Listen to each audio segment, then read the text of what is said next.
You mad? You so mad. You hate it when I leave, don't you? Hey, how's it going? I'm getting started a little bit earlier today. I'm going to do something a little bit different than I've done before.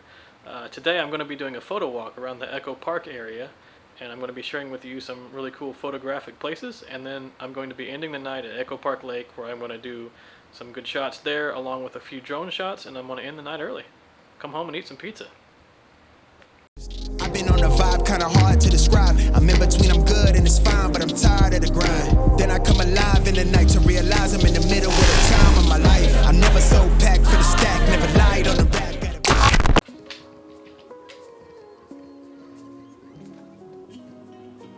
Do you want it?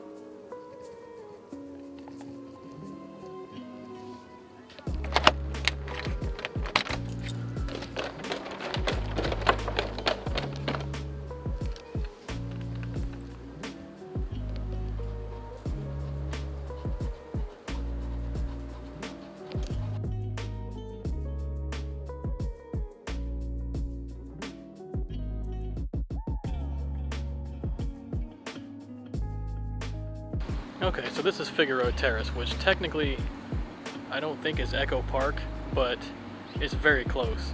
And you get views like this from almost anywhere on Figaro Terrace from east to west.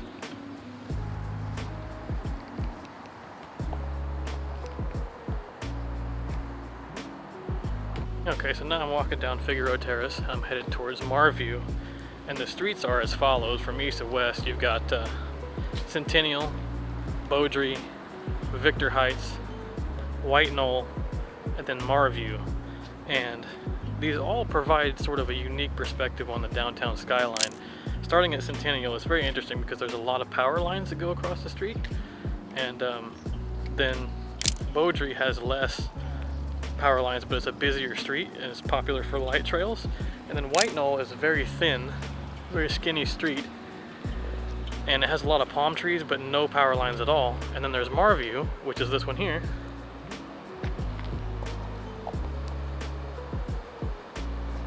which has a view of the apartment in the way there. However, this is like, some people don't know that this area is a thing. It dead ends right here, but if you were able to make it to the other side, there's a street called Everett Street, and the best way to get there is to go down one of these roads to Sunset, walk Sunset to Everett, and then there's a little park there on Everett, and it provides a similar view. However, some people I noticed on Instagram were complaining because of the construction is getting in the way of the view, which was upsetting them. And some of them that I had talked to didn't know about this terrace here where the streets are, so they were very thankful for that. And then it was also vice versa. Some people that knew about Beaudry and Centennial and whatnot, they didn't know about Everett. So it's cool. That's why I'm kind of doing this video, to show people, because one of the most common comments I get in a lot of my Beaudry shots is, give me the address, please. So if you're watching this video, now you know where I take these photos at. And the one there that was in the alleyway, it's called Victor Heights. It was, that was where this shot was taken. And it's got its own sort of interesting effect of an alley and the water going down the middle. It's really cool. It's a nice area. It's very common for photographs. How's it going? Go ahead, sorry. That guy's filming with a GoPro on his helmet, so you know, it's got nice rolling views going down the hill. It's great. But anyway, next up, I'm gonna walk down towards Sunset and show you the Paradise Motel.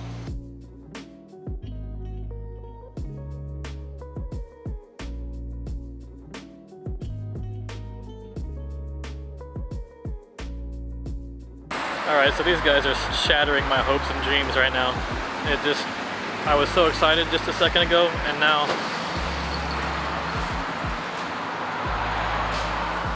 my hopes and dreams have been shattered, because really I was going to come back here when it got darker, because this is a very hard spot to capture when there's not a pandemic and things like that. So anyway, to my that way and that way, sorry, I'm backwards, so left, right, whatever, is Beaudry and then Everett. So you can enter those two spots for the downtown views, and then you can walk down here to Sunset, and you'll be greeted by this. I'll show you. There was this cones here, but you just saw the guy pick them up. Now my dreams are shattered.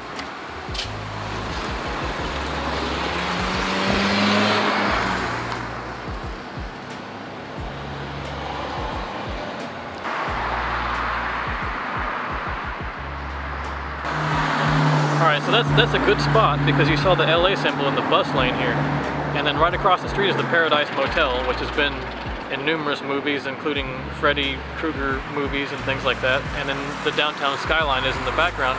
And I was hoping that those cones would stay in place for a while, and then I would be able to come back here, make it my last stop, and get a nice long exposure night shot of the Paradise Motel sign lit up in neon pink, along with the downtown skyline and the LA logo there. But that's probably not going to happen because this club over here,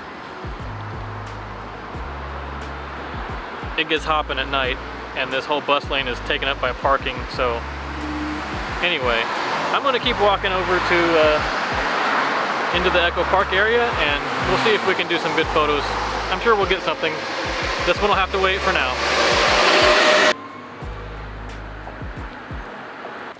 So this is a staple for anyone. Well, let me just show you real quick, and if you know, you know.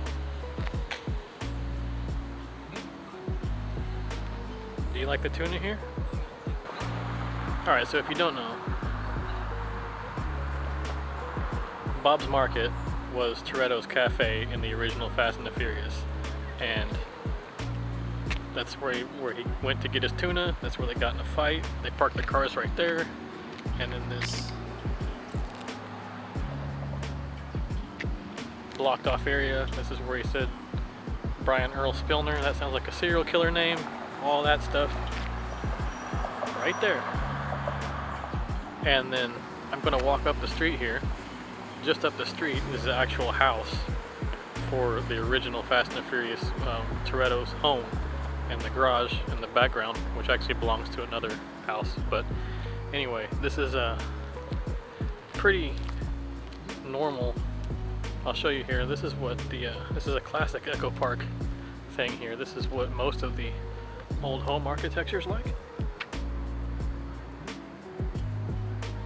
You see houses like this all over, and this little park right here. There's benches and things where you can sit down right here, and the palm trees within it also provide good framing for a shot of downtown. So you can see it's not just a movie stop spot, it's actually a nice spot to take legitimate pictures. If they look pretty good, they'll turn out alright. Now, it would be a good nighttime spot, I think, too, with that little curve there. Maybe I'll wait a few minutes and use this ND to get taillights going around the curve. That might be kind of interesting as well. We'll see. Well, I don't have a lot of time. I need to go up here, take some photos of Toretto's house, and then I gotta make it to Echo Park before it gets too dark, because my drone has a small sensor and it can't really see that well in the dark, so I may have to skip that and come back later, but I'll still get some good shots of the lake. Anyway, we'll see what happens here. See?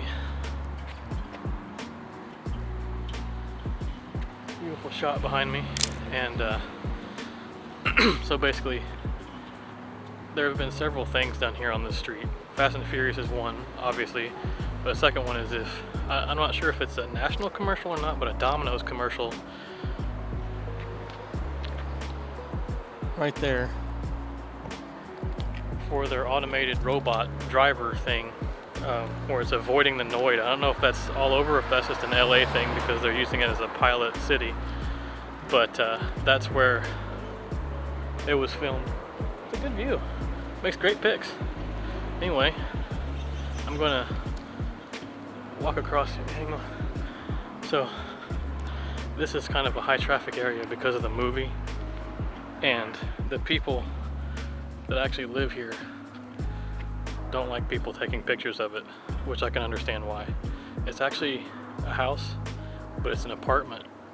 So people tend to walk up, I think, the driveway and look and see what's back there, but that's a bad idea.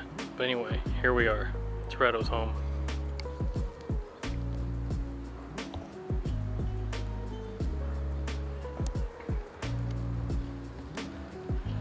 that's it. Simple. It's a different color than what you remember from the movies, but that's it. So now I'm going down here and take a few more pictures of the skyline, and I'm going to head over to Echo Park Lake. Real quick, just so you can see the correlation to how close, when they shot this movie, how close the Toretto home was to their market.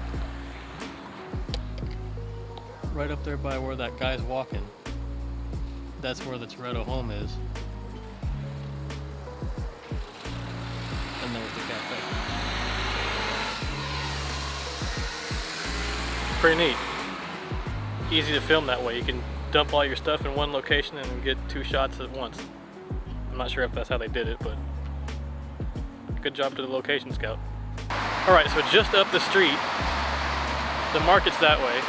And this is just up the street. This is Boston, I think, Avenue or Boston Street.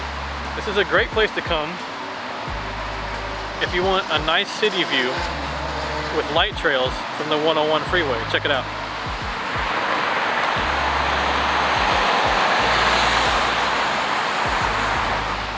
Not sure why, but for whatever reason the gate is open. So naturally, I took the opportunity to take a few long exposures and some fast exposures too, but the long exposures turned out really well. Alright, so this was really unexpected. I really like how this gate was open so I could get a really clear shot. Anyway, I think it's a little bit dark to go to the park tonight, so I'll probably resume that part of the video tomorrow.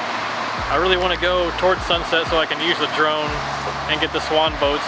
Sort of take my time, maybe take the gimbal, do a little B-roll around there, but for now, I think I'm just going to go back home, start editing these photos, and start putting together some video. Alright, I made it back home. We didn't go to the lake, unfortunately. However, that's on the agenda for tomorrow. Say hello. Oh, she's happy. She was happy to see me. Are you happy? She's being aloof. Anyway, tomorrow we're gonna go out to the park. Timing wise, it was just good because Jose had to go pick up his girlfriend from the airport, and he would have been late if we went to the park tonight. Also, he when I said, hey, let's go hang out and shoot video and photo, he was like, okay, cool. Plugged in his drone, battery was dead. So if we go tomorrow, he'll have the opportunity to fly a drone, so will I. I'll bring some more specialized equipment, maybe a gimbal or something, to do some cool video out there. Anyway, I'm really pleased with the results of what I did tonight. I didn't think that these locations were going to be good, like showpiece locations, but they actually they surprised me a lot. Also, this is the second time, since the last video was the first time, this is the second time that I've used nothing but the Fujifilm X-T4 and the 16mm lens. Which is surprising because I brought my Canon with me and the drone for the park, but I didn't use it. I just used this, and the photos so far have turned out really good. We'll edit some more and we'll see. But anyway, yeah, so next we'll be on to the lake, so we'll see you tomorrow.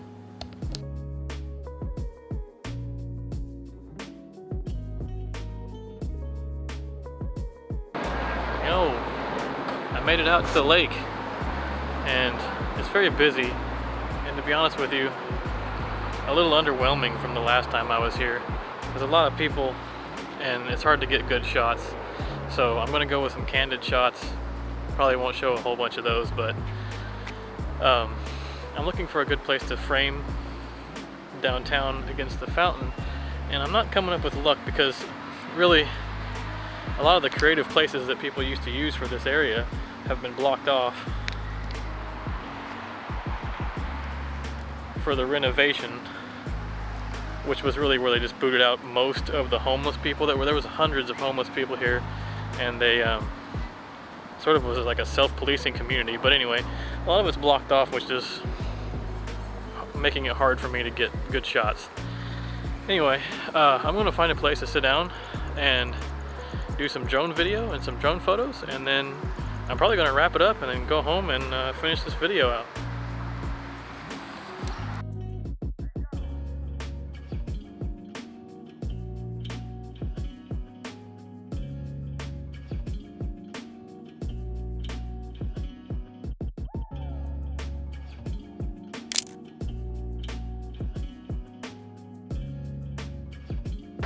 I'm very happy. On a whim, on the way home from Echo Park after doing the drone and getting some successful shots, I got here and there's nobody parked.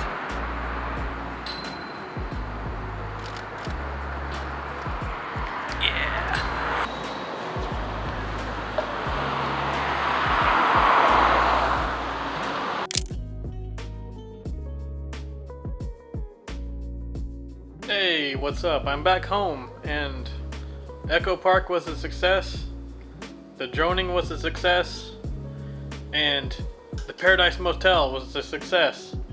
So anyway, I don't want to add too much to this video because it's already getting pretty long, so I'm just going to say thanks for following me through my walkabout with whatever. Thanks for following me while I walked around Echo Park and showed off some cool places to take photographs. And I will see you next time.